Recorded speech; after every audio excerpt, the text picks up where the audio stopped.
We're asking Durham to come in and testify so we can look at it more. It really raises the question about Adam Schiff. You remember when he told the American people he had proof? Remember when he told them he didn't know the whistleblower? And what he put America through and openly lied to us, and now it's proven in this as well? It raises a lot of questions about his character, his standing inside of Congress, or whether he should be. The political world watched as a high-stakes congressional hearing unfolded, its epicenter being the controversial Durham report. This report, a product of years of investigation, delved into the origins of the Trump-Russia probe. Its findings, while not entirely unexpected, sent shockwaves through Washington, reigniting old tensions and igniting new ones. The report's most significant revelation was its criticism of the FBI's conduct during the Trump-Russia investigation. It pointed to instances of confirmation bias, suggesting that investigators were too quick to accept information that confirmed their suspicions about Trump and his campaign. This, the report argued, cast a shadow of doubt over the entire investigation. However, the report fell short of alleging outright political bias within the FBI, a key claim made by former President Trump and his allies. This detail did not escape the attention of either side of the aisle, each interpreting it through their own political lens. The Durham report of poverty. Mr. Speaker, you had pledged if the GOP takes the majority in the House that you would investigate the findings of the Durham investigation. Now that the report has been released, what does accountability look like? Well, a number of things. We're asking Durham to come in and testify so we can look at it more. It really raises the question about Adam Schiff. You remember when he told the American people he had proof? Remember when he told them he didn't know the whistleblower? And what he put America through and openly lied to us, and now it's proven in this as well? It raises a lot of questions about his character, his standing inside of Congress, or whether he should even be in Congress. Yes? Mr. Speaker, going forward, obviously you said that the administration has selected folks to work directly with your office. What do you see as a role going forward for the other leaders, McConnell, Schumer, and Jeffries at these times? Look, they have communicated in these meetings, so we kind of know where everybody stands. It gives us a good feel. They too thought this was a good idea. I'm sure in the negotiations of where we go that they will confer with them as well. So it's no different than what President Trump did with Mnuchin. It was within this already charged atmosphere that House Speaker Kevin McCarthy took aim at one of the most vocal critics of former President Trump, Representative Adam Schiff. Kevin McCarthy, wielding the gavel, launched a scathing attack on Adam Schiff. McCarthy accused Schiff of misleading the American people about Trump's collusion with Russia. He also criticized Schiff's denial of prior knowledge of the whistleblower. McCarthy questioned Schiff's character and integrity. He painted Schiff as a partisan actor, willing to bend the truth. McCarthy's words resonated with those who viewed Schiff with suspicion. The American people deserve answers, McCarthy boomed. They deserve to know why Adam Schiff chose to mislead them. McCarthy's words were carefully chosen to inflict maximum damage. He knew the stakes were high. This was about shaping the narrative around the Trump-Russia investigation.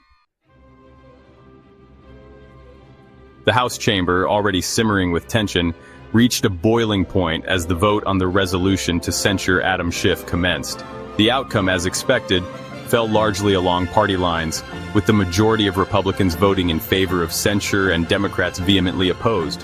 The censure, a formal statement of negotiations of where we go, that they will confer with them as well. So it's no different than what President Trump did with Mnuchin negotiating with Nancy Pelosi and others. So it's what has worked in the past. Unfortunately, the Democrats wasted 4 months saying it had to be a clean debt, say you wouldn't negotiate. Well, you know what? All that has changed now, and now we're at a place we should have been back in February. Clearly, you were calling on the president to put some offers or ideas on the table. Did he put any on the table today? Look, I don't think it's best to negotiate. Tell you the thing, we have open discussions. There's things we agree and disagree, but I think we could find common ground, especially when you look at the Limit, Save, Grow bill. So obviously, at the end of the day, this is going to have to be a bipartisan agreement. Are you confident you can keep your conference on board with this going forward? Very much so. I mean, think about it for one moment. Here's a Republican conference that none of you gave credibility to or thought we could achieve anything. You wrote a lot about the Senate. The Senate hasn't passed much. But week after week, from the Parents' Bill of Rights. Statement of disapproval accused Schiff of abusing his power while chairing the House Intelligence Committee.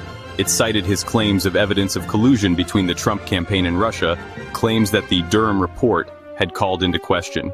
The resolution further alleged that Schiff had misled his committee, Congress as a whole, and the American public. Schiff, however, remained unbowed. He dismissed the censure as a badge of honor, a testament to his willingness to stand up to what he perceived as the excesses of the Trump administration and the complicity of the Republican Party.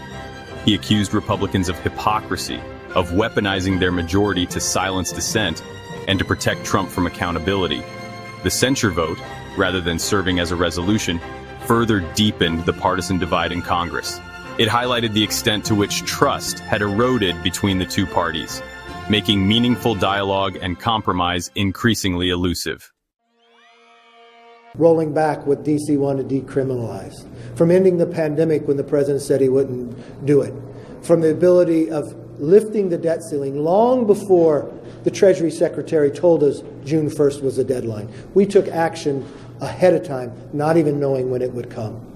2, not ignoring the border like the White House has done, just like the debt ceiling, but no, having a border security bill. And we will continue along this path as we go. Look, we are, just as we made our commitment to America, we went out and listened to America, and we're continuing to listen to you. We want to make this economy stronger. We want to make your streets safer. We want to make your energy prices lower. We want to make America stronger. And that's what we do week after week. And we have found that collectively we can work together and find solutions to the problems that America needs most. Yes, sir. How much more optimistic are you now about getting a deal? Look, I'm not more optimistic. You're only 15 days away and you're trying to raise the debt ceiling? The only thing that I think is better is now we have a format, a structure. It's something that I requested back in February, at the very 1st of February. The president for all that time said, never negotiate. Well, that's not what. The McCarthy-Schiff showdown, fueled by the Durham report's findings, reverberated far beyond the House chamber. It underscored the deep polarization gripping American politics, extending from Congress to dinner tables. For McCarthy, the hearing was a chance to consolidate his hold on the Republican Party. Confronting Schiff, McCarthy aimed to show his commitment to Trump and his allies. For Schiff, the censure could galvanize support among Democrats and independents. As he embarked on his Senate campaign, the censure could serve as a rallying cry. The Durham report opened a new chapter in American political drama. It exposed the raw nerves of a deeply divided nation, leaving many to wonder if healing and unity were possible.